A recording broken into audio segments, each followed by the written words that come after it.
welcome to the 13th episode of DoubleDM podcast. Today, oh man, what have we become?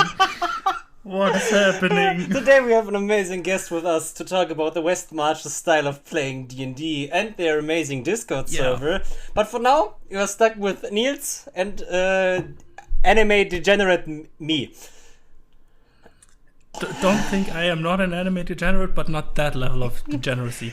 I haven't reached that yet. ascended to another, or is it descended to another level of degeneracy? Probably descension. Wait, let me try that again. Ara.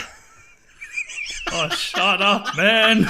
Oh yeah. My God. Everyone's listening to this has now stopped listening to this.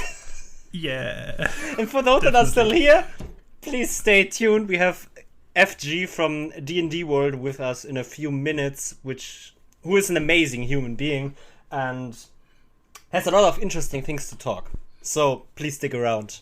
Please don't turn the episode off because I did that. Yeah, it just so in case you guys haven't figured it out yet, Emil is doing the introductions for every odd episode. So be prepared for any kind of any episode that isn't dividable by 2 is gonna be chaos in the beginning. Yeah, pure and utter chaos. So, to bring us into a recap, how was your week?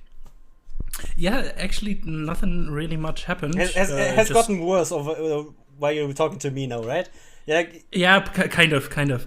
But just we have mandatory corona tests now 2 times a week at work. Oh. But that's good.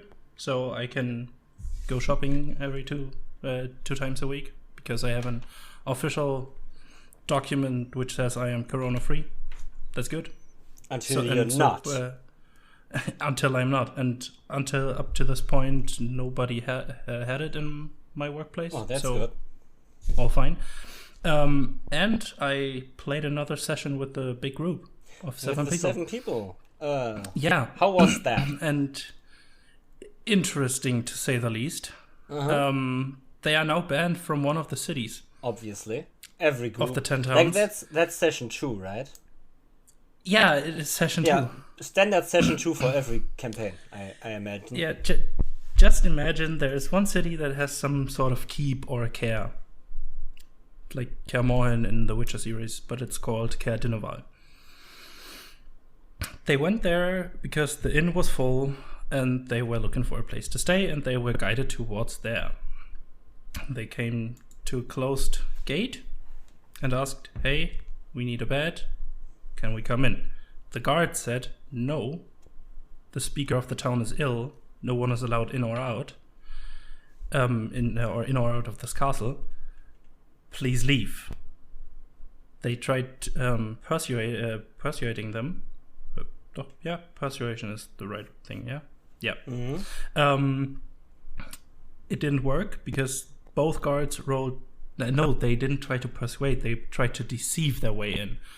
They said they were sent by another speaker, which they haven't yet spoken to. Both guards rolled a 20 on insight, detected the lie immediately, and drove them off more harshly.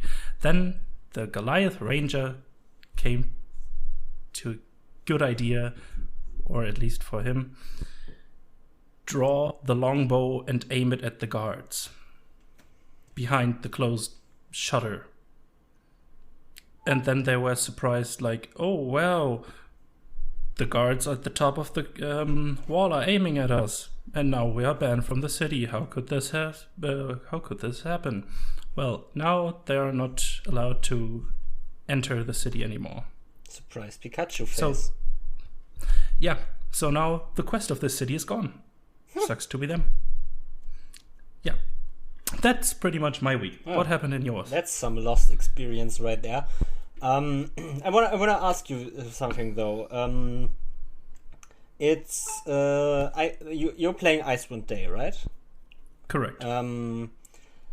I have not played that yet, but I heard a lot of good things about the book. Is it really open world, like they go wherever they please and just need to do stuff, or is it? Or were they supposed to go to that? were they supposed to go to that town and solve the problem of the leader being ill, but they just didn't want to? Well, this thing is structured, or the first chapter is structured to get an overall introduction to the cities there where they are traversing. So every city has their starting quest. And depending on where you start, they can pick up different quests, and in every tavern they hear one or two rumors about other quests. They mastered the first quest, heard rumors about the second, went there, accepted the quest, and were now pursuing that. Through that quest line, they came through this city. Oh, okay. Or town. And then, of course, the speaker being ill is another quest that you can pursue. But they screwed it up. So, nevertheless, I have used the starting quest and one of the 10 town quests.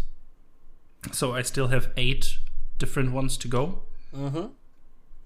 But yeah, and it feels pretty organic actually, because the players traverse different cities or towns, villages, whatever you want to call it, depending on the size, and they just hear rumors about it and even just get the starting intro of the quest, and then can decide if they want to follow it or follow up on the leads they haven't, or if they don't. And in the book it said that that the players reach level 3 in the first chapter, second level after the first quest, and third level after 2 additional quests. Mm-hmm. So they have a lot of ways to go, a lot of possibilities. Now 1 possibility less, but yeah, that's it. So would you say Icewind Dale is a lot of like a West Marches campaign? Actually, yes.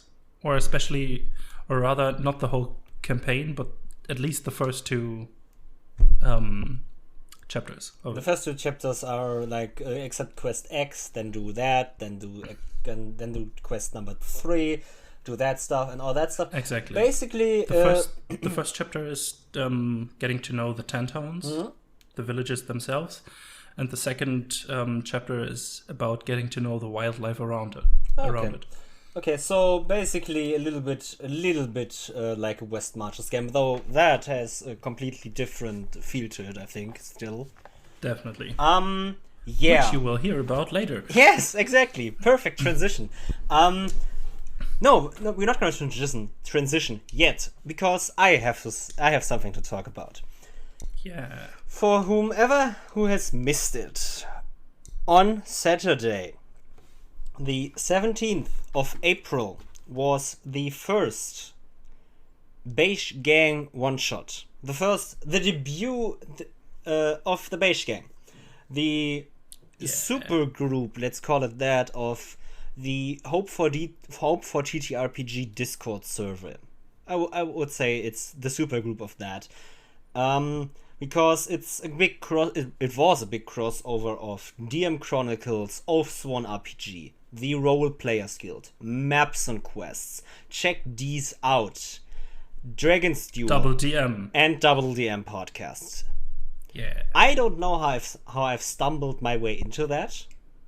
I was one of the, let's say, founding members, because I was talking with Marker and Maps and Quests about having non-edgy rogues and all that sort of stuff, and then then Marker said, let's call it the Beige Gang or something, and we were like, yes, let's do it. And then we talked more about the idea of having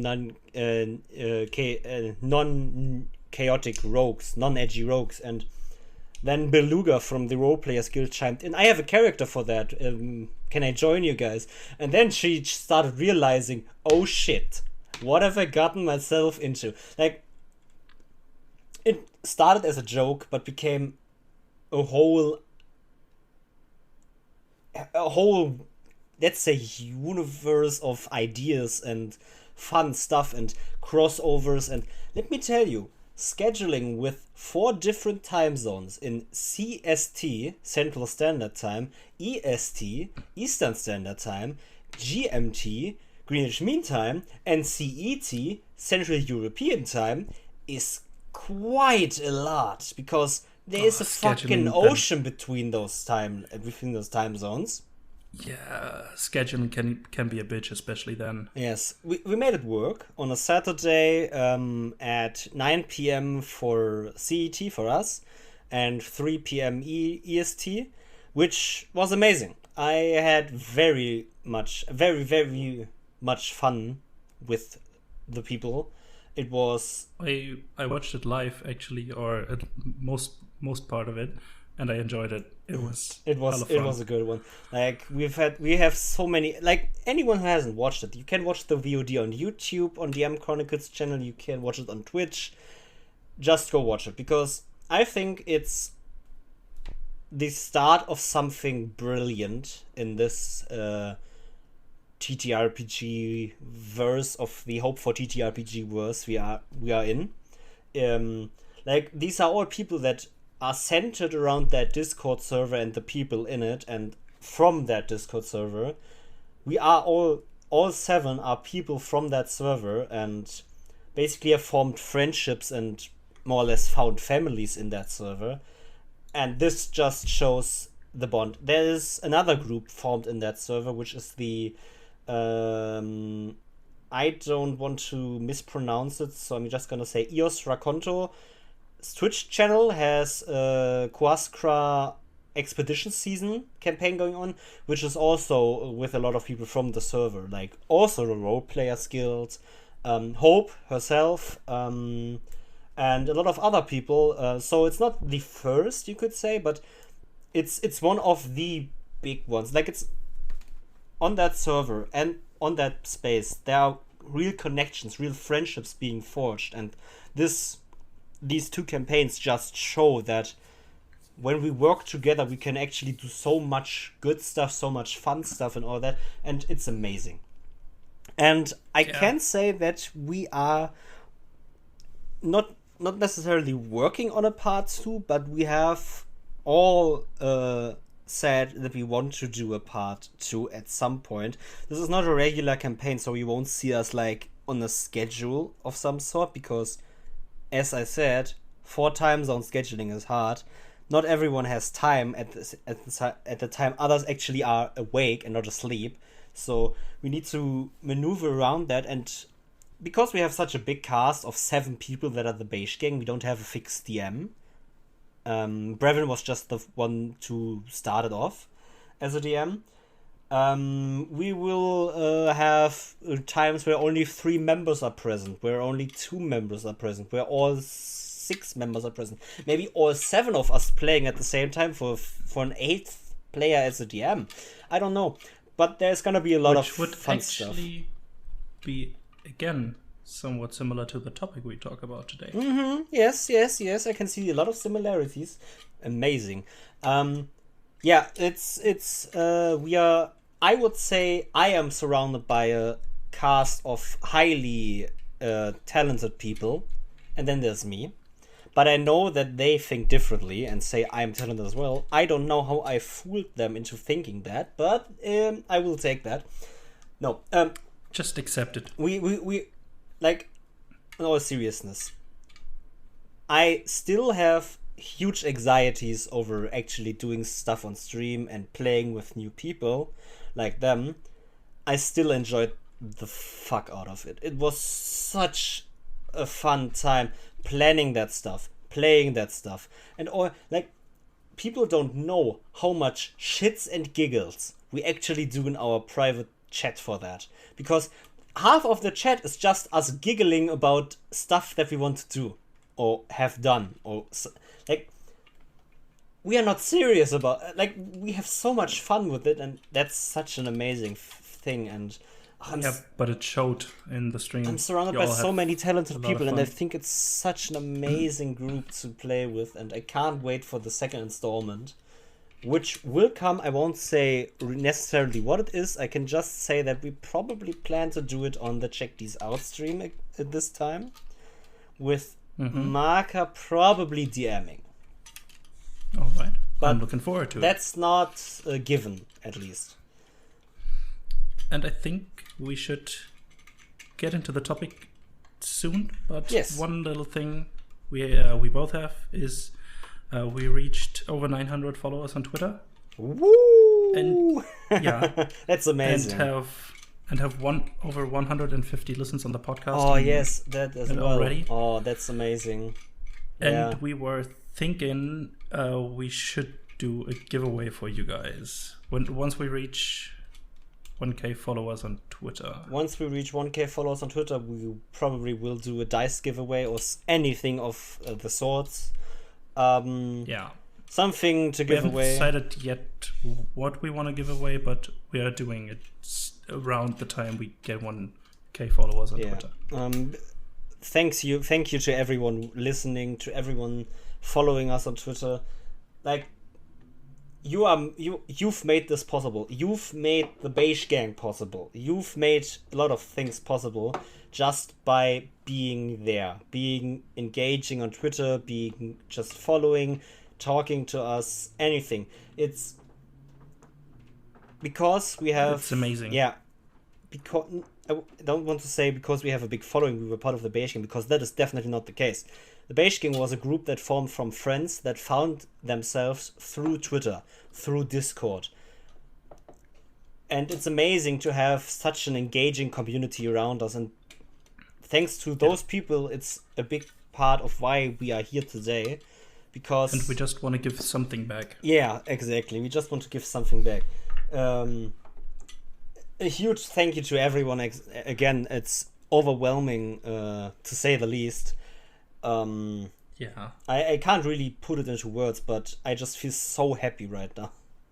Yeah, it's just mind-blowingly positive feelings. Exactly. Nothing I can really put into words. It's weird. Yeah. I think as we had Marka on the show, he felt the same way about how his stream kind of blew up. Mm-hmm.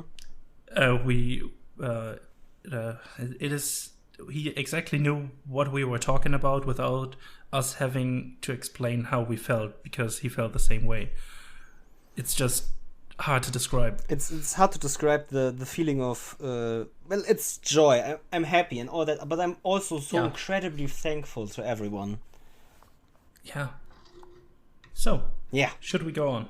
We should go on. I think we're gonna bring FG into this. Yeah. So, bringing us right back after the recap, we have our guest with us today. Another guest. Hello. FG, why don't you introduce yourself and what do you do? How did you get into D&D and all that sort of stuff? Hello everyone, so thanks for tuning in. I'm FG, I'm the server owner of D&D World. So D&D World has been my passion project for 2.5 years now. We are the largest text-based D&D 5e server and we keep growing really fast, it's great. I got into D&D almost at the same time as when I started the server, which was through memes. Yes, I know, very original. Lots of funny things on Pinterest, Instagram, I would say, and that kind of humorous appeal really spoke to me, and so I jumped right in onto online D&D play. And now you run the biggest text-based D&D server. That's an amazing journey. So you got into D&D 2.5 years ago and then started the server. Now are the biggest server. Just one quick question. How does it feel to have the biggest server? Like this, that's an achievement right there. Of course we are not like in general the biggest, because we have like, you know, the official D&D Beyond server and the actual official Wizards own Dungeons & Dragons server, but being the biggest in our niche is like, honestly I can't even properly describe it, because I've been just slowly growing and then trying to envision myself getting to the point where I can say I made it, and then suddenly I'm like, wait, hold up, what? Yeah, it's kind of an amazing achievement, I would say. It definitely is, I can say that. Yeah, Niels, why don't you do the fun little minigame we have prepared again? Exactly. I will read you the German version of the lyric, and you may or may not try to translate it or whatever you want. about it, your first thoughts about it. All right. So the first lyrics would be "Schieß mich doch zum Mond." She walked to the moon. Jeez, I do not like the moon. Yeah, it's kind of close because the translated version would be "Fly me or shoot me up to the moon." So yeah, it's basically the German. This is a new experience. Yeah, it's basically the German version of the song "Fly Me to the Moon" from Frank Sinatra. That gives me my old choir vibes. Yeah. Anyway, would you like to do the second one? Okay, the second one, I would say that's a very popular German song, so you might actually know that one. 99 Luftballons. Oh god, the first part I have no idea. Something about balloons? Balloons is close, yes. Actually, that's...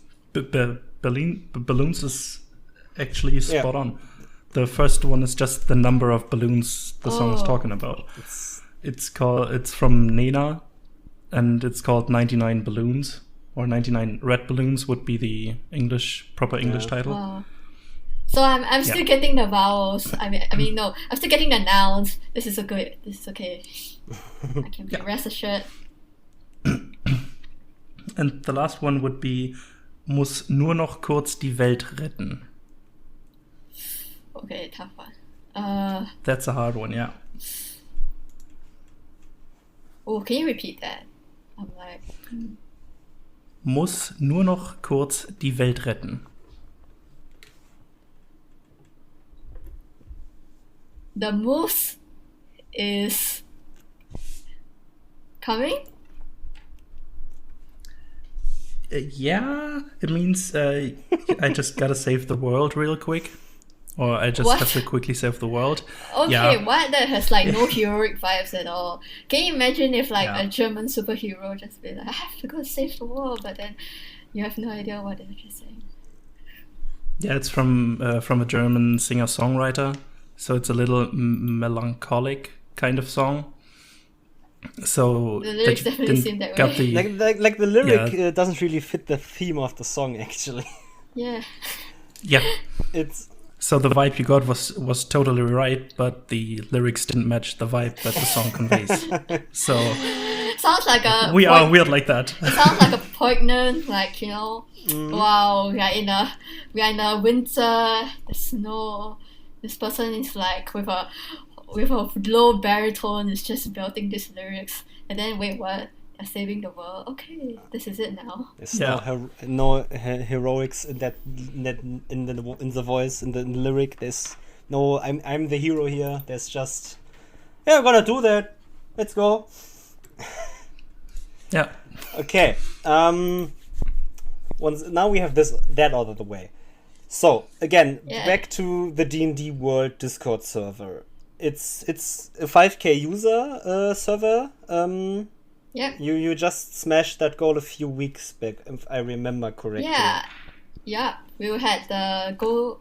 We passed that goal like 1 week ago, actually. Yeah. So great. Congratulations on that. Yeah, definitely. Just congratulations. Thank you. So in general, how do things go around the server? Like, how does managing a 5k user Discord community actually work? Okay, so since you're talking about management, I'll just like walk you through from like top down. So you have me, I'm basically like the form of like a director or producer. I basically decide like how we're going to, what's our next move, what we're going to do next. And so what we are planning to do will go down towards my senior staff. So they are the ones who are actually like pulling the chops and then executing and discussing all these ideas. So let's say if we want to like pass a new system or make a revisement to something that we already have, they will be the ones who will carry it out. And so the seniors are above the mentors. They are the mentors are the ones who take care of all our day-to-day stuff like DMs, mods, NPC masters. They are the ones who guide them, and so they help in like approvals and things. So speaking of approvals, so we have the next round of staff, which are like the regular DMs, full-time staff. So basically, if they want to like run something, they'll put in like an approval template thing. So in this channel, the mentors and seniors will go over it, and then they will discuss like whether they want to tweak something or just scrap it all together, and then the final product will be what the players see, which is something very polished, which is like been rebalanced or otherwise. And then there are also the other departments who are like mods. They will, you know, take care of the moderation matters and like example like malicious users and stuff like that, giving out warnings. NPC masters who do regular town NPCs who walk around or like encounters and stuff. Homebrewers, they do the homebrew. And assistants, they are basically like my secretaries who help me in miscellaneous admin tasks. So below all this staff are your regular players. We split them to newbies and active players. So newbies are people who just come in, and then active players have been here for at least usually a month or so, and they played a bit.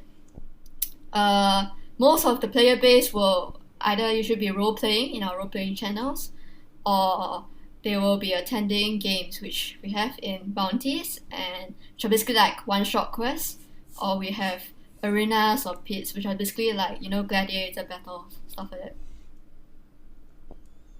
Okay. Yeah. Okay, that sounds like a very good structure for you. Obviously it worked with 5k members, I would say. And you said that you're the biggest server in your specific niche product, right? Yeah. What exactly is that niche? Text-based gaming specifically. Because when I started the server, there wasn't text-based playing wasn't like a popular thing. Most games you will see are like, you know, voice chat or, you know, face-to-face.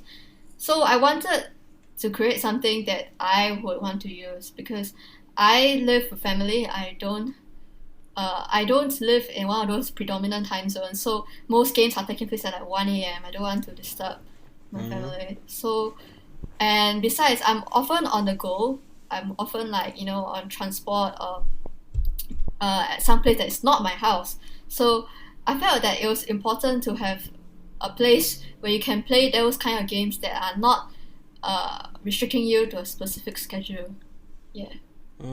Like I've seen a lot of talk about text-based play in the last 2 years or so on Reddit or even Twitter or some Discords about what people think about them, and I actually think that they are pretty neat, because what you said already, because of time zones, because I live in Germany. I would say I'm in a predominant time zone for Europe at least, but if I want to play with all the American friends I have, that's...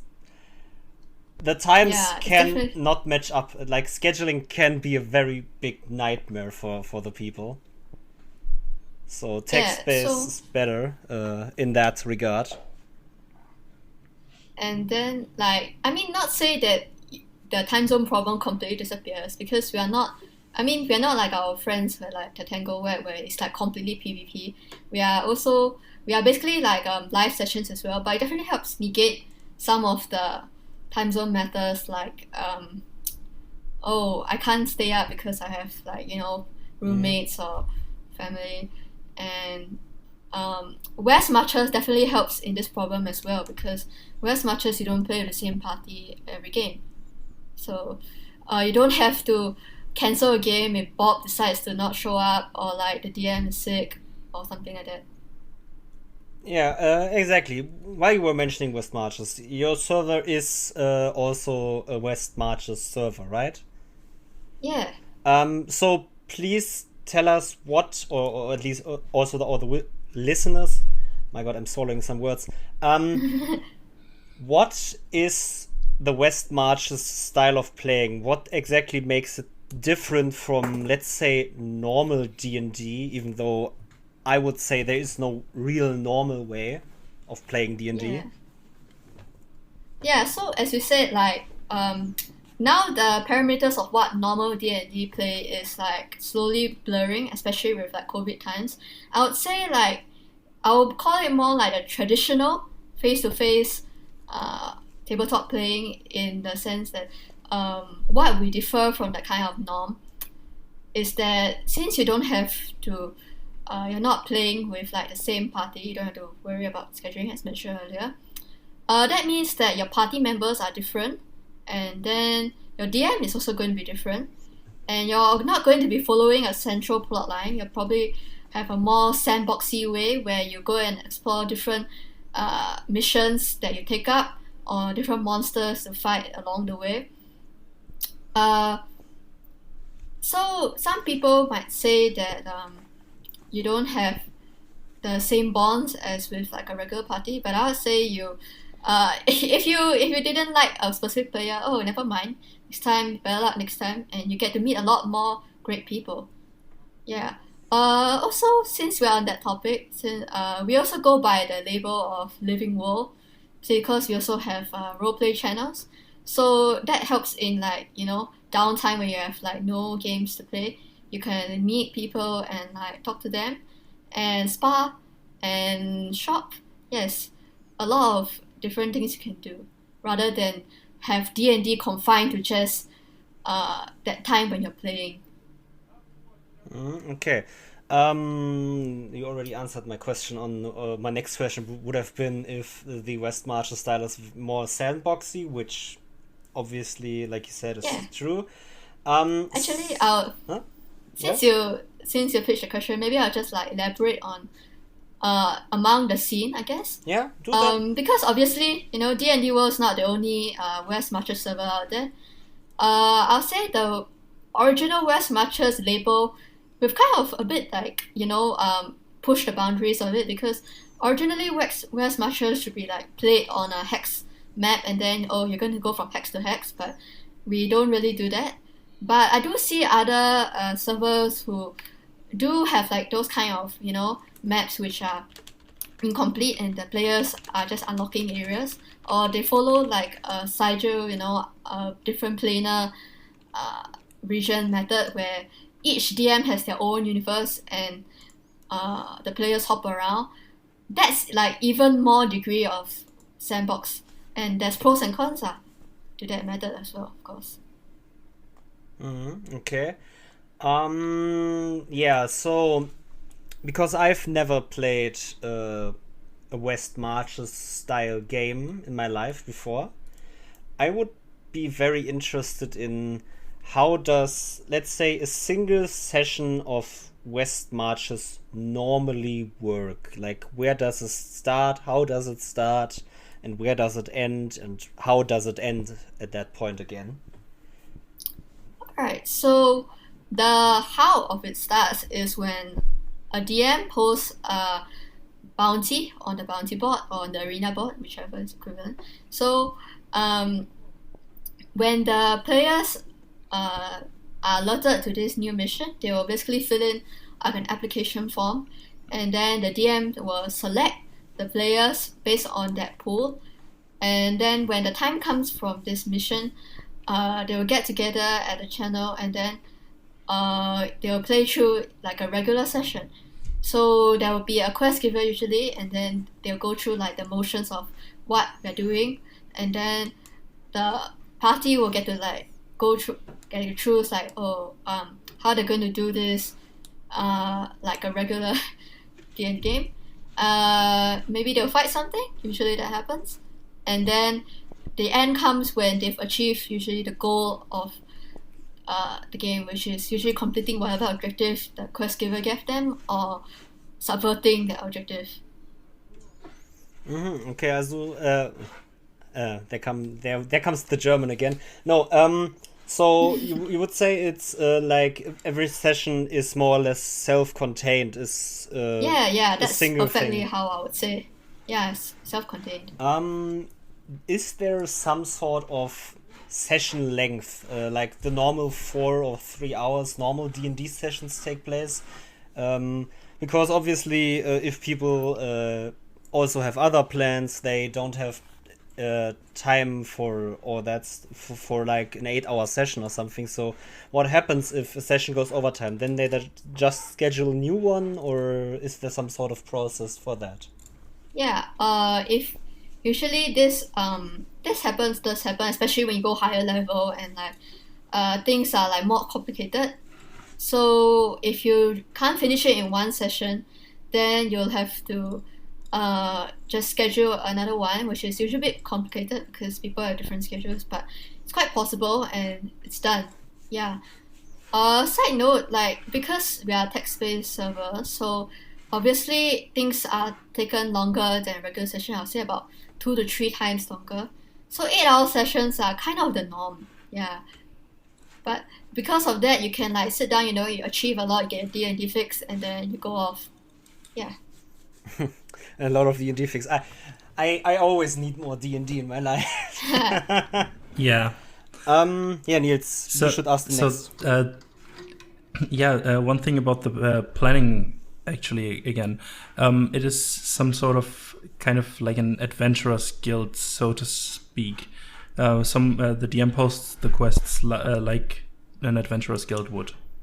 Yeah. Or the did thing I is, misunderstood? I do see servers that use like the adventurers guild, but because within our server we also have like individual player run guilds, so it's more like there's a bulletin in the town, and then you have the quest post there.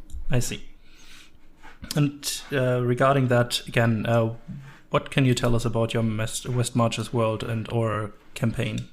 Okay, so my world is called Ichris. It's a homebrew world that is based on like medieval fantasy and centered around homebrew pantheon, which I've slowly built over the 2.5 years. At first, it was like barely chicken scratch, but over the years, since like different events have helped add to the story, and so it has grown from there. Because we are in a sense of West Marches, the story can't ever end, so there's no central plot, but we instead structure it like video game arcs where big things come and happen, and then we rotate from arc to arc, and then there is like a sense of like there's a big bad evil guy, but it's not like imminent threats. You can do 50 side quests before doing yeah. It's like endless Skyrim. You could I see. Endless Skyrim is something I would love to sign up for. I actually think I have to join a server at some point in my life. If I sure.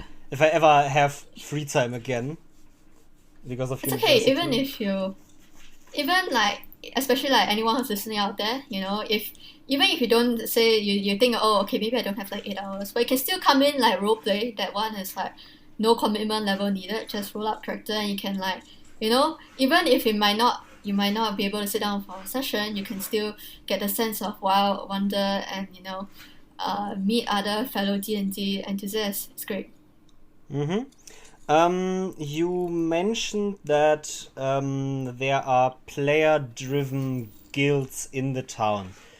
Can I imagine the server like it's some sort of town, and every player or every member of the server more or less takes a player role in that town? So do people have fixed characters in the world, or can they just come with different characters every session if they want to?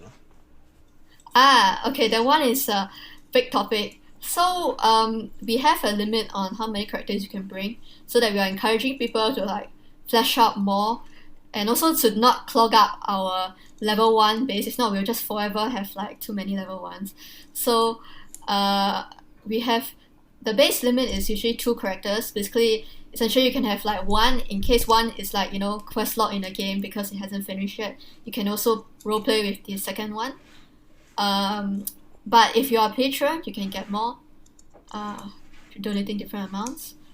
And then players don't necessarily fill a role in the town/city, because you can definitely do like things you expect from a town, like go and apply for a job. And so in a sense, you are part of this world that you're like, working in a specific place location within the town, or you're joining a guild, you start your own guild, and then that guild can further recruit their own members and become a permanent fixture in the town. But they're not restricted to these rules. If they want to change jobs, they can. If they want to change guilds, they can. Yeah. Sure, we just got like a guild revamp coming up, so it's glad that you brought it up. Yeah, you said you have a guild revamp coming up. What's that about? What does it mean actually? How do I have to envision this? So I guess we do revisit like old systems from time to time, and guilds have been around for quite a long time. I think more than a year, maybe 2 years coming. So there's a lot of things that are not super up to date, and we feel that could be improved. For example, like our old guild system had a specific number of types of guilds. So if you want a specific extra type of guild, you have to ask on like people have to model it. It will be not so convenient, and there'll be similar duplicate types of guilds. But now with the upcoming guild revamp, there's like more ways to customize how you want to have your guild. You can have criminal guilds along with other, and this criminal guild type can be tagged on to another guild type. So that means you could be both a mercenary and an evil guild, or a spellcasting guild and be like arcane guild and be evil as well, which gives like players more freedom on how they want to be a part of this world. Yeah. Okay, that sounds very interesting actually to me. Very cool. Thanks. So you've just said criminal guilds. Obviously, for me, the term criminal implies that there could be some, let's say, player versus player action. Like you've mentioned also that you have an arena going on. Can I imagine that that's basically a place where people can where people can fight one-on-ones or group versus groups? Yes. Okay. So just the general question, if you want to elaborate on that, with criminal guilds existing, is there some sort of also let's say guild wars on the server, like two guilds fighting over jobs or something against each other, or fighting over new players that come in, like come to our guild or something? Is there some sort of factions, let's say, that really work against each other in the ecosystem? I've seen people who they park themselves at like popular newbie locations like the tavern, and they do try to solicit some members, but this is not very common, and generally we don't really push for that kind of action because we don't really want to overwhelm newbies, because they're still trying to know how to play D&D, and then what, guilds are a thing as well. So but generally because each guild has their own niche and their type, it's not really a competition, but there are definitely guilds who are more aggressive with their recruitment than others, I would say. Hi Firebrand, in case Snap is listening to this. Yeah. Maybe in future there would be player organized inter-guild competitions, but for now not really. But it's possible, I know, imagine some sort of World of Warcraft type of stuff where there are real big guild events, like 7 factions coming in and fighting over something. I obviously won't make big suggestions to you as the owner and runner of the server, but I think maybe if your staff agrees with me, that could actually be very fun. I don't know. That's probably something you will have to work out with them, not with me. Yeah, since you mentioned like PvP and whatever, all this kind of player versus player things, maybe I'll just elaborate a bit more. So usually all this kind of decisions, we're very careful about that, because we don't want to encourage hostility or people getting discouraged, because obviously another disadvantage is that since you're in the West matches, you have people who are very high level and people who are very low level, like an MMO. So you don't want the high level people to keep picking on the lower level people, which is why we are very careful about making like consent rules and then fine tuning the system to facilitate such that things are very character driven. Like if you're going to fight, it's really a character motivation, not because of like our character motivations. Mm-hmm.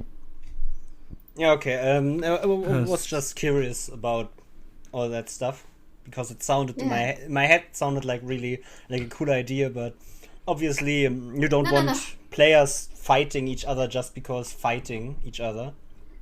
Yeah, no, I just was thinking because you mentioned World of Warcraft earlier, and yeah, there's a lot of similarities between like MMOs and West matches, especially our server where we have a lot of people.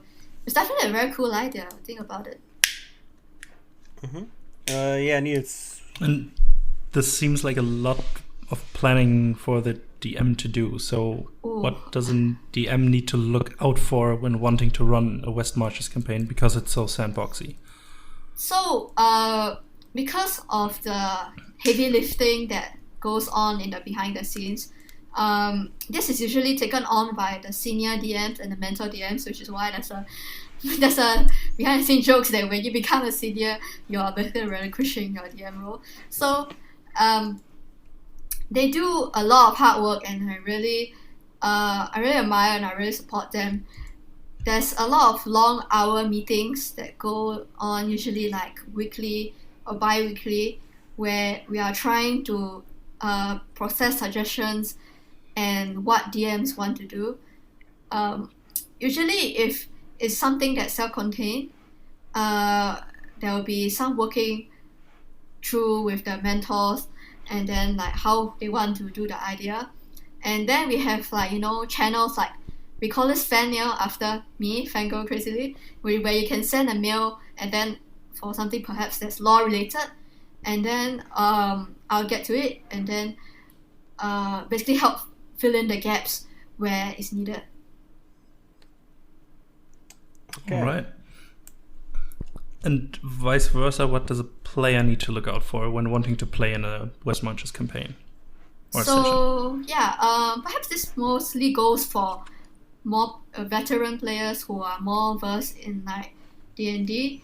If you are used to the regular traditional type of playing, perhaps you need to like adjust a bit of expectations. Perhaps you're not going to be always partying with the same players, and you'll have to accommodate to the fact that there are a lot of other players sharing the same world with you, and because of that, some ideas may not be possible or things may not get explored much because we have to accommodate for a lot of people. And then you'll have to differs from campaign to campaign, but since some people have mentioned it, leveling is a bit slow, I guess. You can probably level to level 20 in about 1.5 to 2 years, I would say. But this might be quite slow to some people who are used to very gestalt, fast reward, Monty Python style. I think I'm not sure there's a name for it. Yeah. Games. We're not that kind of server. Yeah. Okay. Perhaps I should just add on. But for like new players, because new players I don't really have a preconceived image of D&D, so it's usually probably easier for you to get into things because we will be your first D&D experience. So we welcome you if you would like to come to find us. Yeah, if anyone's looking for either a little bit D&D fix or starting in D&D, I'm sure something like a West Marches campaign with probably less of party responsibilities, like having to make connections to the other party members, like having, let's say, the big role playing between party members probably doesn't really get swept under the rug, I want to say, but you don't make like these big connections Commitments? to commitments, obviously. Commitments is the best word for that. You don't have party commitments really, so you don't have to work with that. You can just play the game, focus on the rules and yourself and the people that are there with you in that moment, but you don't have to think about what will happen in a month or what happened last week or something. You can just play in the moment. That's an awesome way of putting it. Yeah, sorry? That's a great way of putting it. I couldn't have put it better myself. We more or less already cut the next question, which is, are there any clear advantages and disadvantages to the West Marches style over the traditional D&D style that a lot of people either play or see in actual play podcasts, shows, or something like that? Yeah, I think I can actually talk a bit more about this because the advantages and disadvantages are really, really long, and we could be here all day if we wanted to, but I'll just list the most important things. Since you mentioned transitioning from listening to a podcast or a stream, I guess the biggest, it could be a pro and con. Some people, you don't have to do voices, which means that it's a lot easier to fit yourself into a different role. For example, if I, a woman, want to play a guy character, I don't need to attempt and fail to make a very deep accent. So I can more easily slip into the role, and my players can also imagine it more vividly.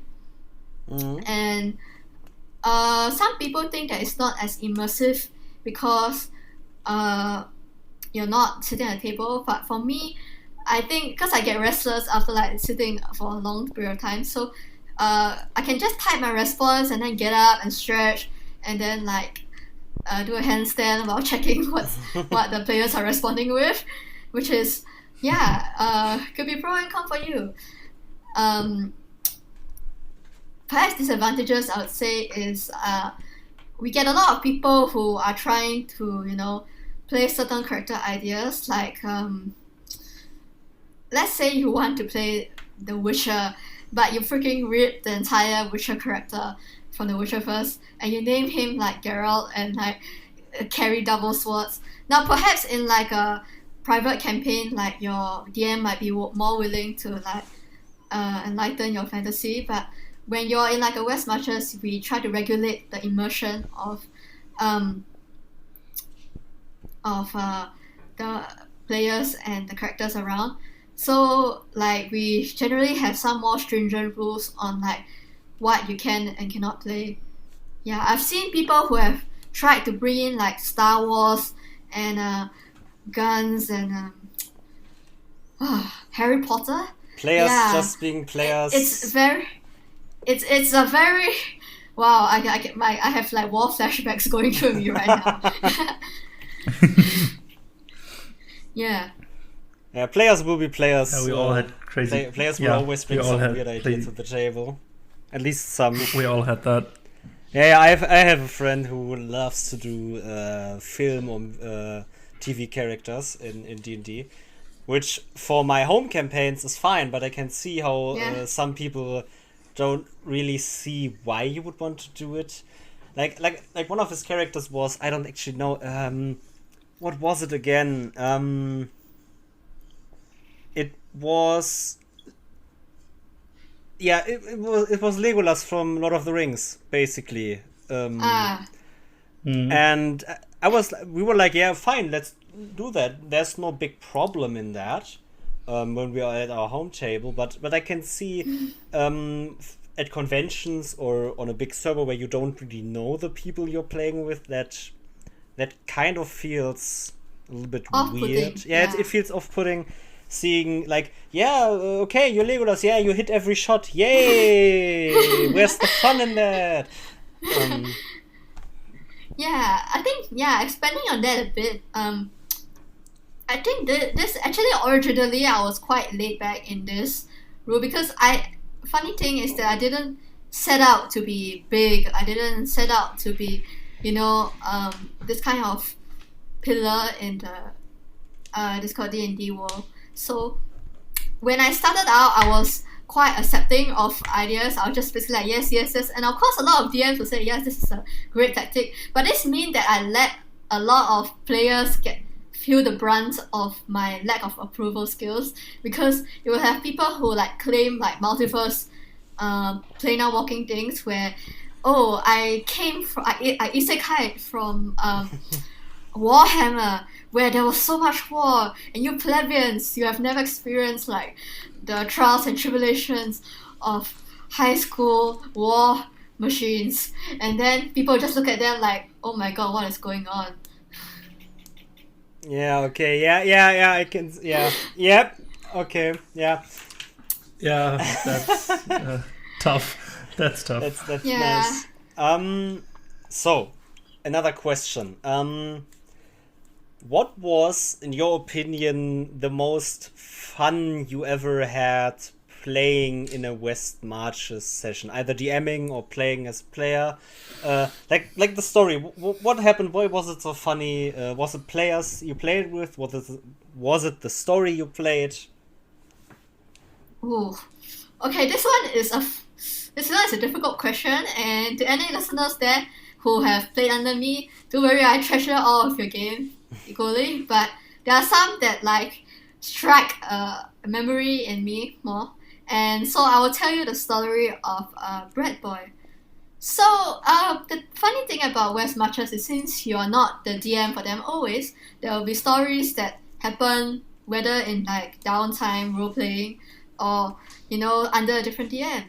So we have a player, his character's name Kevin, and so he was chasing these two other female characters at the same time, Mandy and Argo, and they instead of like him picking one of them, the two of them decided to get together, and he was so devastated, he grabbed like loaves of bread and sugar and just started chugging it while crying by the river.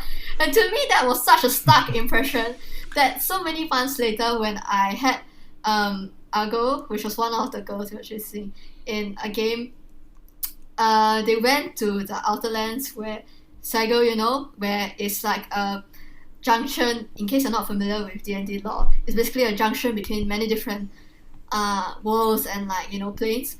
And so while they were there, they teleported into the middle of a bread eating contest, and the expression that was described on Argo's face, the dread of seeing the bread, it was, yes, the dread of the bread. Yes. It will be forever my most treasured memory. It's amazing. Yeah, like the people listening to this, this is now something more meta, I could say. Like, we have done now, this is the 13th episode of this. And if people listening to this still haven't played D&D, do it in any way you feel comfortable with, either text-based, with friends at a table, as a Twitch stream, as a podcast, whatever, because you will have so many fond memories just of that game. The Dread of the Bread, for example, is an amazing one. I just played in a group with a Triton character, and she could kind of talk to fish, and always she was looking for some small ponds, rivers, lakes, or something like that, just to put her head underwater. And it's just a running gag every time I play with that player. Always just putting her head underwater, and some things like that just stick to you in your memory. It's awesome. Yeah, you always have these crazy memories of one-time jokes that become insiders, that become regular jokes, and like, if you didn't already start playing D&D or any other tabletop role-playing game for that matter, but play them, because, well, they are amazing. Yeah. So, to quickly summarize what we did in this session now is, we talked about the West Marches style of playing D&D, which one could say is more player-driven, and you don't have a regular cast of players. You have a big pool that a DM or that the DM forms a party out of, and then they set out on an adventure, come back to, let's say, the town, and go about their daily lives until the next time comes where they are called to be heroes. Mm-hmm. The West Marshall style of playing is a little bit more, let's say, laid back. You don't have to do voices, or at least you don't feel the obligation of doing voices. Did you did say that? Yeah, I mean, if you're in a West Marches voices, then VC campaign, then yeah, good for you. You have to probably think of a voice, but text-based, no. Yeah, no voice. Yeah.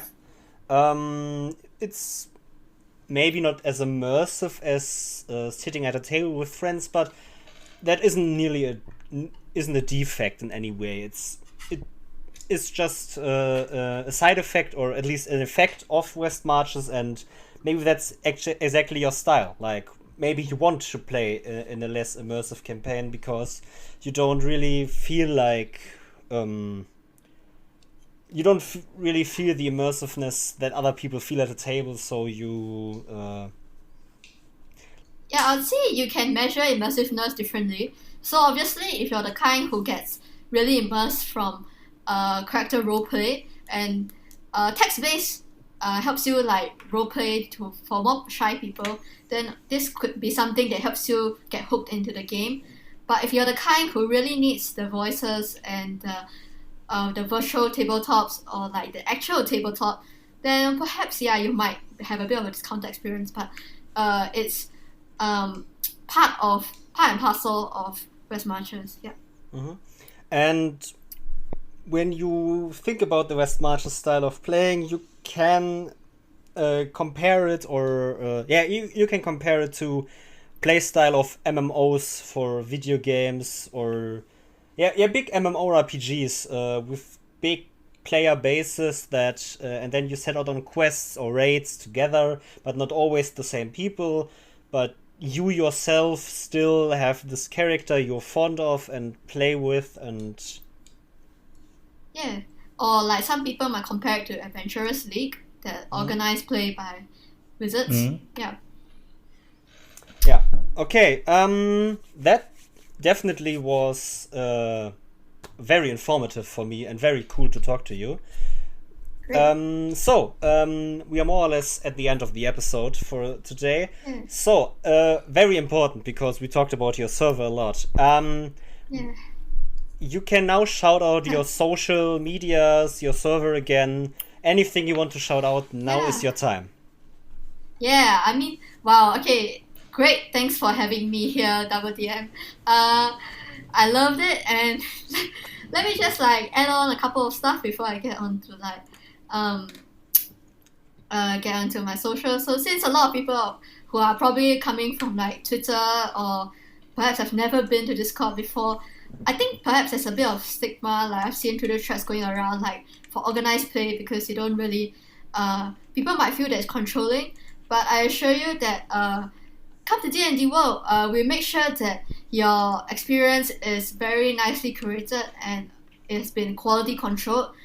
Or if you do have experience with Discord D&D, we assure you we can bring you something new to the table, and you can meet our world and our great players here, and we can bring to you something new that is refreshing and perhaps more high quality, I would say, because we are of our size. We have been quite established and brought a lot of complex systems to the table. If you'd like to check us out, you can look up https www.discord.gg/dndworld, or you can just look up our Twitter, DnD World Tweets. We also have our server links there. Follow us, and we hope to see you soon. Thank you. Yep, then our socials, I think, would be now. You do that. Yeah, you can find us on Twitter, Instagram, at DoubleDM We also have our own Discord server now, which can be found on the link in our link tree, which you can find on Twitter, I think. Which is now right updated now. because people don't know this, but FG actually told me that the link was expired as you wanted to join. I totally forgot that I had to turn the link to never expire.